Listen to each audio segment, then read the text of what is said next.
Ang mukabat sa lidibo ka mga tao usab sa Greenland o Denmark ang nagprotesta aron kontrahon ang proposal ni US President Donald Trump nga paliton ang isla.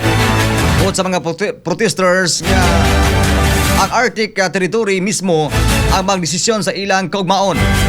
Nagmarcha ang mga demonstrador gikan sa Copenhagen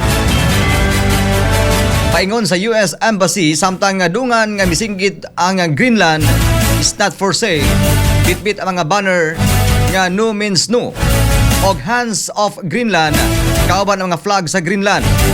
Pipila usab ka mga protesters nagsulob og mga baseball caps nga kahulagway sa Make America Great Again ni Donald Trump nga adunay nakasulat nga Make America Go Away. Giba na ang mukabat sa kapin 20,000 ka mga tao ang misalmot sa maong aktibidad. Halos katumbas sa populasyon sa kabisira sa Greenland. Express Balita. Express Balita.